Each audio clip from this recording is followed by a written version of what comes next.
Second piece of advice, anything you would come with? Second piece of advice, yeah, mate, definitely. I'd say make sure you've got a good, like, if you're going solo, then you're not going to have a team. But if you've got somewhere where you've got a team around you, you've got to lead by example. Okay, you can't go out there and expect people to do something you're not willing to do yourself, right? So that's one way to gain respect in a workforce that I've found personally myself. Yeah, I'll get out there. I'll be the hardest working man out there when I'm on site, without a doubt. Yeah, without a shadow of a doubt. And that is not myself saying that, it's other people seeing that and then telling me that. Yeah. Just saying, and that's leading by example. So I would never expect them to work harder than me. Do you know what I mean? So I always set that standard. Yeah. And I've got a brilliant team at the moment. And there's one lad in particular, his name is Jordan. Yeah. He's, mate, amazing worker. He's got a great future ahead of him. He's going to create his own business one day and become very successful. Yeah. So I will keep him as long as I fuck off too. But get a good team around you. All you need is one sour egg in there. Yeah. One sour toxic person in that group can bring the morale down. Yeah. It can. Yeah. And you need to, if you identify that, get that out of you. Yeah. Or have a word, professional. Yeah. And just say, look, come on. If it doesn't change, you got to go. Yeah. So you got to make sure your team is strong. 100%, mate. Yeah.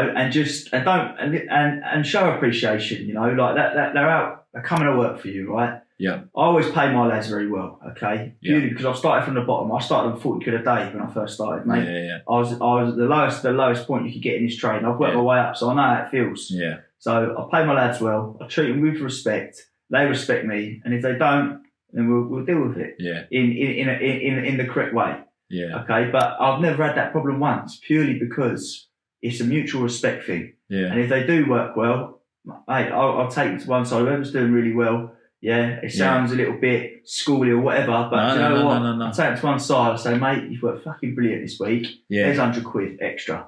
Because with a business, it's like an organism, isn't it? It's like a living thing. You've got to keep it alive. And you've got to keep it alive. Yes, and if it's like the best thing to do to save this business's life is to amputate the arm, because the arm's, ridiculed with something like a cancerous disease. Yeah, mate. How some people can be, in a workforce, they're lazy, they don't turn up, they don't have any effort, they don't give any effort, they don't try.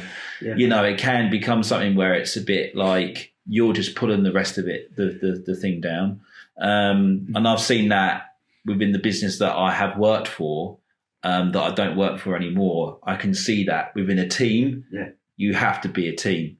When you've got a great team, you can be great because you feed off with one another. Yeah, mate. Doesn't necessarily always matter who's the manager or who's the boss, because if the boss is in the sort of shit with you, basically, leading by example, then that team can be a great team. Cool. Same vice versa, you've got a really poor manager, or you've got a really poor boss, or you've got a boss who just wants to make money and doesn't really want to make money for everybody as well as himself. It has that. I've seen it as well, where it just comes back and they're like, nah, I'm not, I've seen PTs turn down clients just because they cannot be bothered to do it. Because they're not driven. They're sort of saying there's no support, there's no curricular activity where you're like saying, like, if you do this and do that, then we can try and get you here. Like with me, when I first started, I spent thousands and thousands of pounds on educating myself with further courses, classes, online classes, going to London. God, the amount of times I drove to London,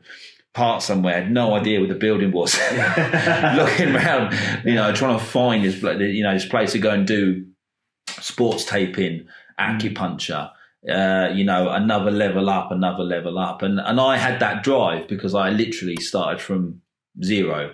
But some of them who don't have that same background story as you and I do are literally like, well, I don't see the point in doing that. Do you know what I mean? But it's not always because they're lazy. It's because they're not being driven by the person who should be driving them, because they either don't care or they don't want to know. So I think that is a fantastic piece of advice. It's the Yo Bossy Wish.